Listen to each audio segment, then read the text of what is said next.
هذا أقوى وأخطر هروب لجندي عراقي شجاع أسير عند الجيش الإيراني، لكن اللي صار وياه معجزة غريبة جدا غيرت مسار الحرب الإيرانية العراقية بشكل عجيب، وصارت كارثة ما حد راح يتوقعها. فكملوا القصة للأخير وراح تصدمكم.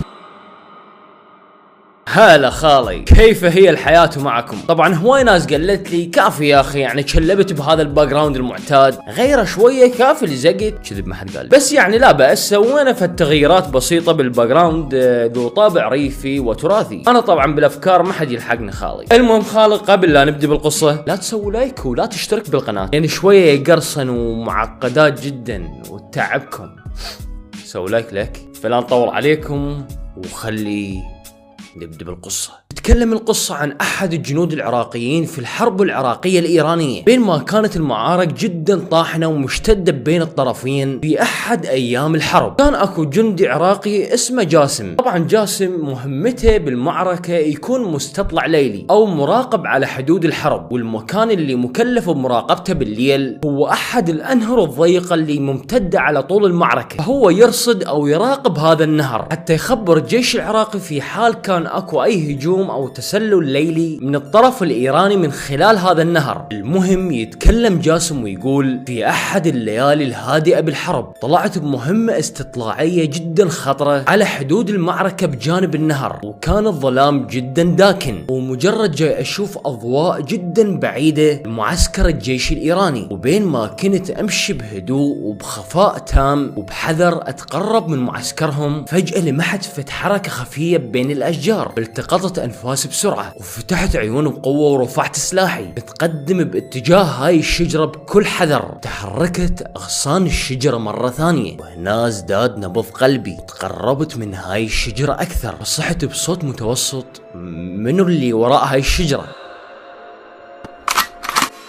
لكن فجأة سمعت صوت قوي لسحب أقسام وراي، فالتفتت بسرعة للوراء وأنا موجه سلاحي، والمفاجأة شفت نفسي محاط ومحاصر ب4 جنود من الجيش الإيراني وموجهين أسلحتهم باتجاهي. وهنا كانت الصدمة، وما أقدر أسوي أي شيء لأن مباشرة راح يقتلوني. العرق ظل ينزل من جبهتي، وأحد الجنود الإيرانيين طبعا كان يتكلم عربي، فقال إلي: أسقط السلاح بالأرض وراح تنجوم ما نقتلك. وبهاي اللحظة المفروض أكون عقلاني وأترك السلاح بالأرض أكيد. رميت سلاحي بالأرض ويا ريتني ما رميته ومخليهم يقتلوني بذاك اليوم، لأن اللي راح يصير بعدين مستحيل تصدقونه. المهم بعد ما ذبيت السلاح على الأرض ما حسيت إلا وتقدم أحد الجنود الإيرانيين باتجاهي بسرعة، وقام بضرب بأخمص بندقيته على راسي بقوة، وفقدت الوعي.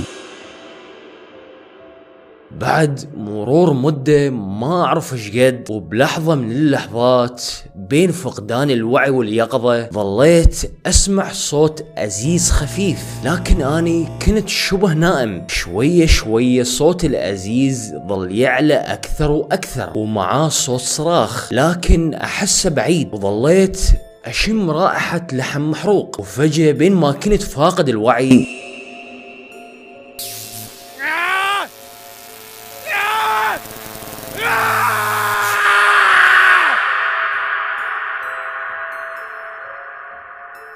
سمعت صوت صعقة كهربائية وصراخ جدا عالي. رجع لي الوعي مباشرة وأنا مرعوب وما أعرف شنو اللي صار لي، فنظرت لجانبي المصدر الصوت، وإذا بي أتفاجأ بوجود جندي عراقي مقيد بكرسي وموجود بجانبي، و2 جنود إيرانيين جاي يقومون بتعذيبه بواسطة أسلاك الكهرباء بشكل بشع. ومن نظرت لنفسي استوعبت أنا أيضا مقيد بكرسي من إيدي ورجلي. زاد الخوف والرعب بداخلي من اللي قادم. المهم عرفت الجنود الإيرانيين من خلال كلامهم إنه هذا اللي مقيد بجانبي وجاي يعذبونه هو مو جندي عراقي عادي، وإنما ضابط بالجيش العراقي. وأحد الجنود الإيرانيين كان يتكلم عربي، فكانوا يستجوبونه ويحاولون يعرفون منه خطط وتكتيكات القوات العراقية، لكن الضابط العراقي ما جاي ينطيهم أي معلومات، فجاي يسعقونه بالكهرباء. لكن بالأخير عجزوا من إخراج المعلومات من عنده، قاموا برفع فولتية جهاز الكهرباء إلى أعلى درجة وخلوا الأسلاك على جسده. وهنا الضابط العراقي جسده ظل يهتز بشكل جدا قوي بالكامل ويصرخ بكل قوة من الألم. ظلت الكهرباء تسرب جسده إلى أن توقف جسده من الاهتزاز، والكهرباء لا زالت متصلة به. سكن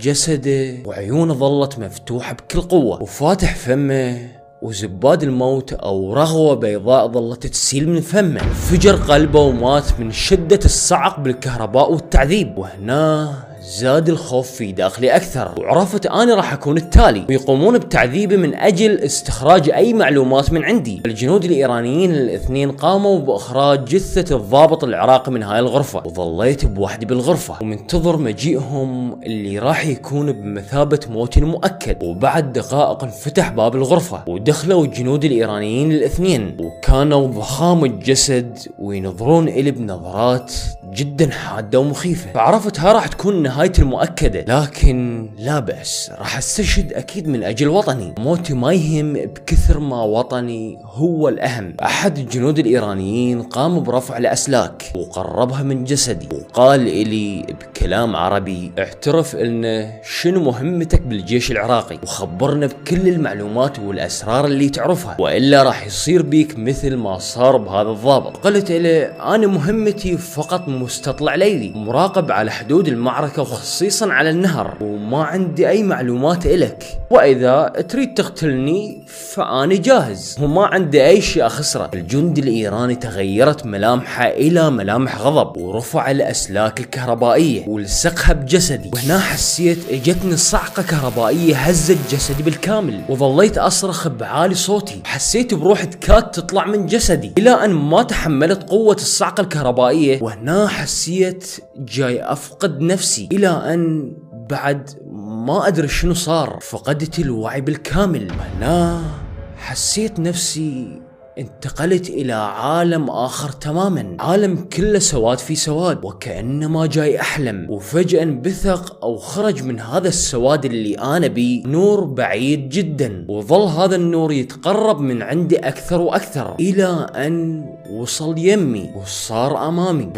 فركزت بيه وشفته عبارة عن كائن يشبه الانسان، لكن وكأنما ملاك، وجاي ينبعث من عنده نور ساطع جدا بحيث ما تبين من عنده اي ملامح، لكن من شفته ما ادري حسيت بارتياح جدا شديد. وفجأة هذا الكائن النوراني تكلم وقال الي: قل لهم مهمتي ناصب او موزع الغام، وبعدين راح تعرف السبب. اني استغربت جدا من هذا الشيء اللي جاي يصير وياي، اني وين ومنو هذا الكائن النوراني وليش قال لي هيك، وكأنما اني بعالم البرزخ. لكن فجأة حسيت بماء بارد جدا انسكب على وجهي، وبكل سرعة انهضت برعب ورجع لي وعي. شفت نفسي مرة ثانية جالس ومقيد بالكرسي وامامي الجنود الايرانيين الاثنين، فقالوا لي: هاي اخر فرصة لك، اذا ما قلت لنا شنو مهمتك الحقيقية بالجيش راح يكون مصيرك الموت. وهنا تذكرت اللي قال لي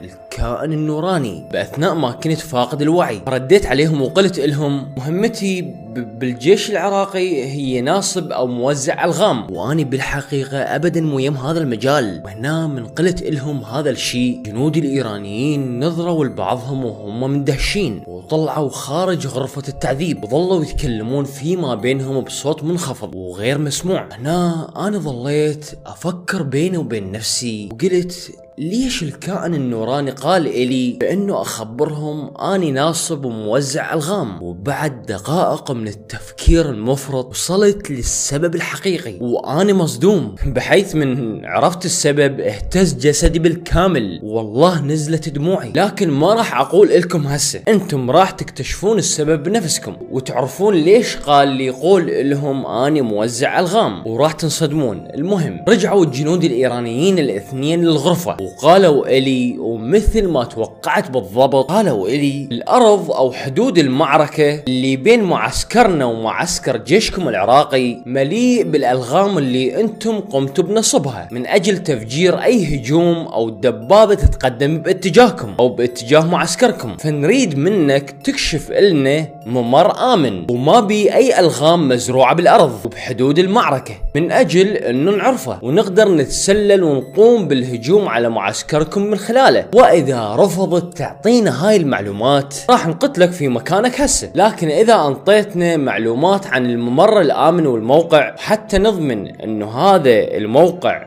والممر الآمن من الألغام اللي انطيته إلنا صحيح وما تخدعنا، راح يرحون وياك جنود إيرانيين 2 هسه، وانت تمشي أمامهم بهذا الممر الآمن من الألغام وتدلهم عليه، وإذا انطيتنا المعلومات الصحيحة راح نطلق سراحك ونخليك ترجع إلى معسكرك آمن. طبعا أني أعرف مكان هذا الممر الآمن من الألغام، وأعرف وين صاير بالضبط بأرض المعركة، لكن كانت أكو خطة في بالي راح تعرفونها بعدين. فقلت لهم مباشرة أنا موافق وراح أكون متعاون وياكم، أهم شيء أنجو من التعذيب والإعدام وتطلقون سراحي. لكن أنا في داخلي أعرف كل الزين أول ما راح يعرفون هذا الممر الآمن مباشرة راح يقتلون ويتخلصون من عندي. المهم بعد ما وافقت قاموا بإخراجي من معسكرهم، وكان الوقت جدا متأخر من الليل، فخلوا ورائي جنود إيرانيين 2 يراقبوني ويراقبون الممر الآمن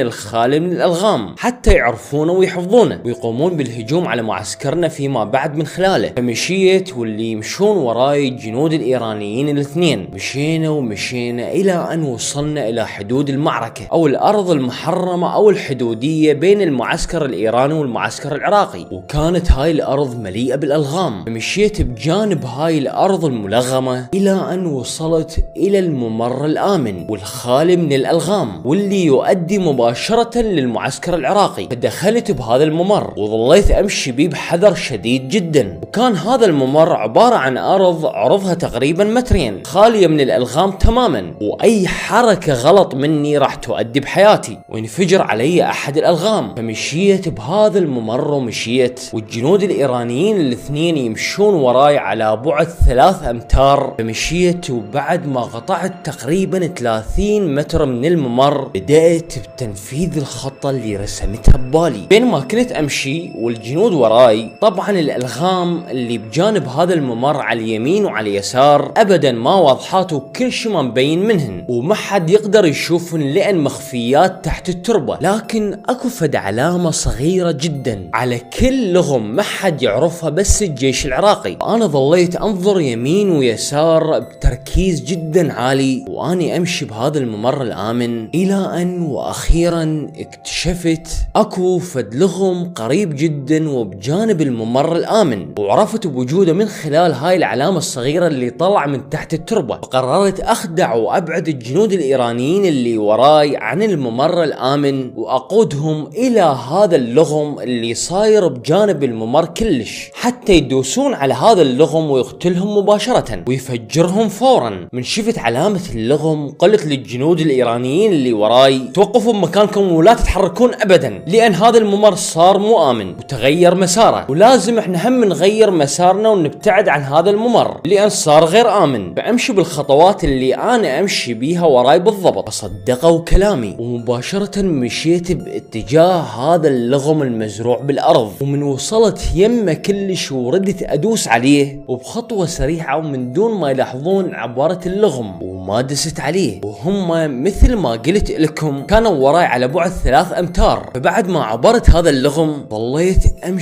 أمشي وقلبي كاد ينفجر من الخوف، ويا رب خطتي تطبق مثل ما أنا أريد ويمشون بنفس الخطوات اللي مشيتها ويدوسون على اللغم. وكانت هاي هي اللحظات الحاسمة، وبعد ما مشيت من دون ما التفت إلهم وعبرت 3 أمتار وابتعدت عن اللغم، والتوتر صار سيد الموقف. وفجأة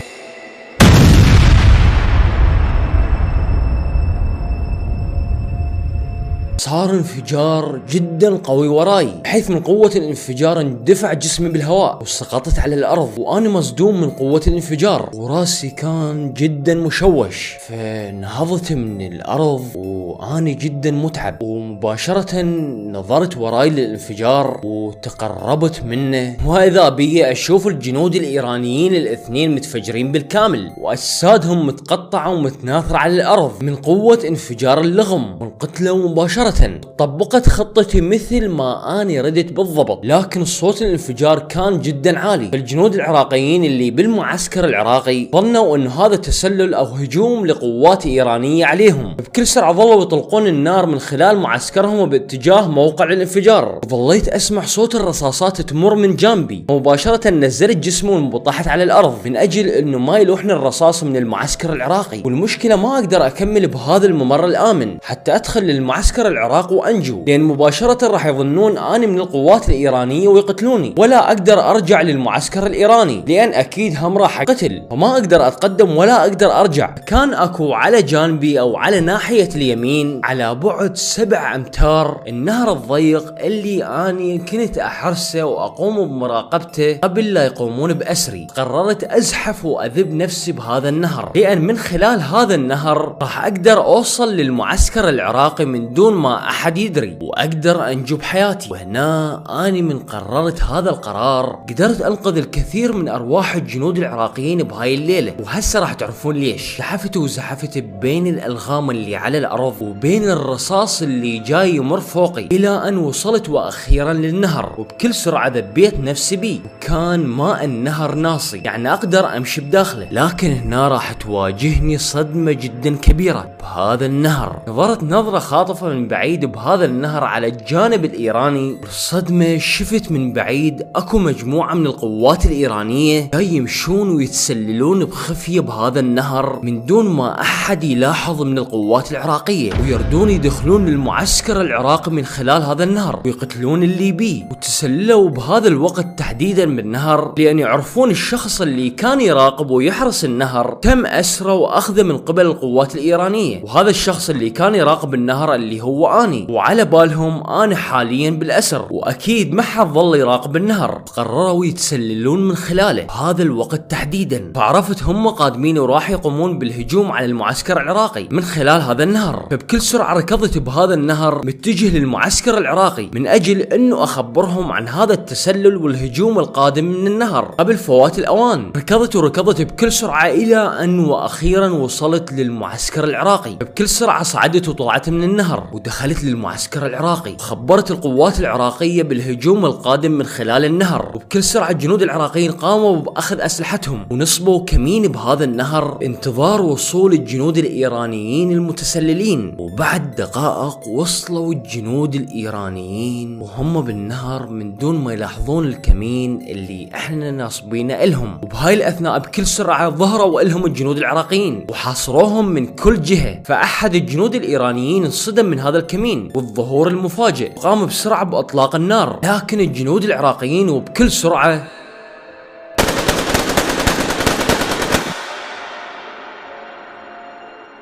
قاموا بقتل هاي المجموعة المتسللة من الجنود الإيرانيين اللي كانوا يتسللون بالنهر من أجل أن يدخلون المعسكر العراقي ويقتلون القوات العراقية. وهنا قدر الجندي جاسم ينجو من الأسر بذكاء حاد، وقدر أيضا ينقذ العديد من القوات العراقية في آن واحد. وعاش الجندي جاسم بطل من أبطال الحرب إلى أن انتهت هاي الحرب. وأكيد أني ضد أي حرب يدخل بيها بلدي، وإن شاء الله الحروب ما تتكرر، يعيش بلد العراق بسلام وأمان دائم وما تنعاد الحروب عليه. وربي يرحم جميع الشهداء اللي سقطوا بهاي الحرب اللي هي أصلا حرب ظالمة وما إلها معنى للأسف، يعني راحوا بيها الكثير من الشباب بعمر الورود من الجانبين، لكن للأسف هذا حال الحروب جميع دول العالم. ولهنا تكون